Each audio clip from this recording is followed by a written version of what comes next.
Alright guys, Kevin the Patriot Punk here, and today I want to talk about Civil War. Recently, there was a survey that said 55% of Americans now believe that Civil War is a possibility in their lifetime. And I believed this myself for a very long time. I think anybody who understands the subversive nature of the left and what the ideological left actually truly believe, and when I say that, I'm talking about the leftist academics and the leadership of the Democratic Party, not necessarily the dumbed down people who buy into race politics or identity politics. I'm talking about the people at the top, the Fabian socialists and the hardcore Marxists who want to destroy America and destroy the middle class, or bourgeoisie as they call them. These people are at war against average Americans. They are at war with our middle class. And I really think the battle lines are being drawn now. And I don't think it's so much Democrat versus Republican. Sure, the Democrats are the problem, but it's really people who want a country versus people who don't want a country. It's going to be people who want nationalism and populism versus people who want to be globalists or globalist puppets. And yeah, sure, some people will get caught in the middle of this, but I do think we're seeing people leaving the Democratic Party right now. We're seeing the hashtag walk away, and I think that's really going to fuel their anger and their vitriol. And what we're seeing right now is really them whipping themselves up into a frenzy. You know, last weekend we saw Portland. This weekend there were violent protests in Washington, D.C. and Philly. A Secret Service agent was beat up outside the White House. You had a Republican building, an office building that was destroyed. They threw bricks at it. And then there was this story. I want you guys to watch this, and then I'll follow up with the Civil War stuff. Check it out. Last night, three friends, all 16 years old, walked to the Whataburger on Thousand Oaks and Nacogdoches on the north side. They got some food, and then this happened. Supporting the president. You ain't supporting. You could see that man throw a drink in 16-year-old Hunter Richards' face before leaving the restaurant with Hunter's Make America Great Again hat. Some of his hair, as you mentioned, was pulled out during the assault. The kids were completely shocked, and they say the guy attacked them without any provocation. All right, guys, I know what you're thinking. You're probably thinking, Kevin, that was horrible, but there's no way something like this could lead us towards a civil war. And I wouldn't have thought so either a few months back. But nowadays, I truly think this is a possibility. Guys, I think our elections are going to become more and more punitive. I think we're going to continue to see events like this escalate, and it's going to be a death by a thousand cuts sort of thing. You know, the Democrats are completely desperate right now. They cannot win on policy anymore. They have nothing to offer America, and people are walking away. They're leaving the party because of that. That's why we have things like the hashtag walk away movement. And this is because the Democrats have pushed way too far to the left. And because of this, they are doubling down on identity politics, on activism, on sowing division and hate, and it's just getting out of control. Look at everything we've seen happen lately. Police forces standing down because activist city councils told them to when Republicans were being attacked.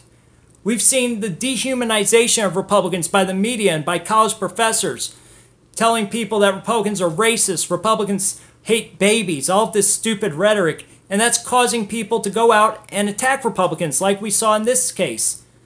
You know, on top of that, we have people telling students, telling our kids, America's this horrible country. You know, we're a racist nation and we're imperialists. That's definitely not helping things. You have all kinds of people ostracizing Republicans, deplatforming Republicans. Look at what's happening with YouTube, with Facebook, with Twitter. They are no longer allowing us to have a voice. My channel's been deplatformed. Dapperton's has. Atheism is Unstoppable just lost his channel. You know, they are completely out of control.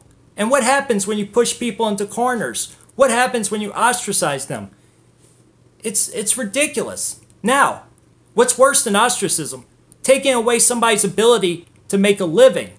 And that's happening too. Today, you had James Woods. His agent left him because of his right-wing ideology.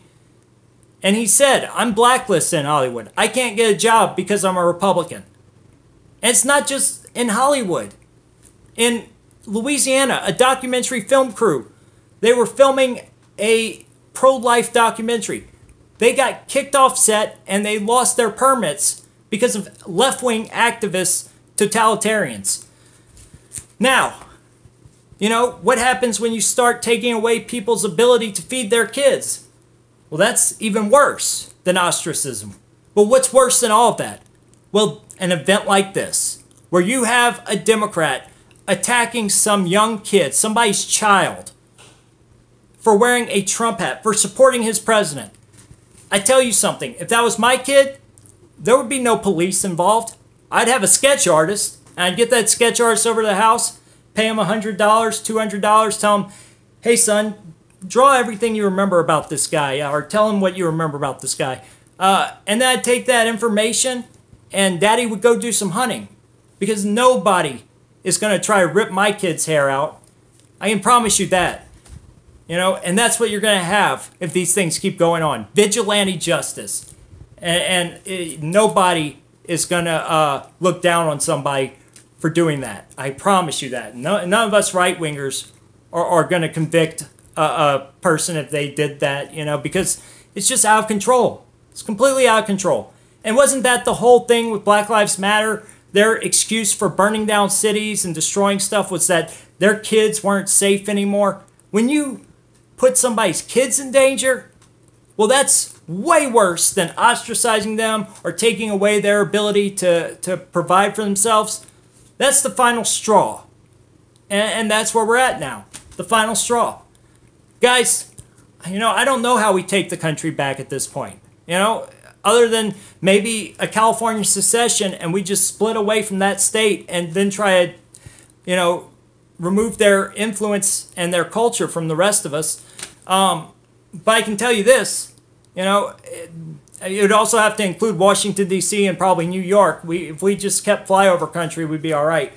But look, you know, we have to stand up. We have to wear these, you know, proudly, show them that we're not a minority, that it's their neighbors, it's their friends, you know, because then they'll have to humanize us again. They can no longer try to ostracize us and dehumanize us when we're not anonymous anymore. So if we go out wearing these proudly, I think that will help change the culture.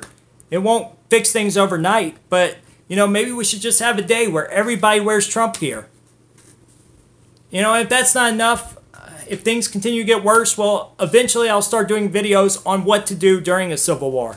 And I can do those. You know, I'm a combat veteran, I was a nurse, and I have all the prepper stuff, you know, so we could talk about that forever. I just prefer to talk politics. Anyway, guys, I hope you liked this video. Like and subscribe to my channel. I'll catch you on the flip side.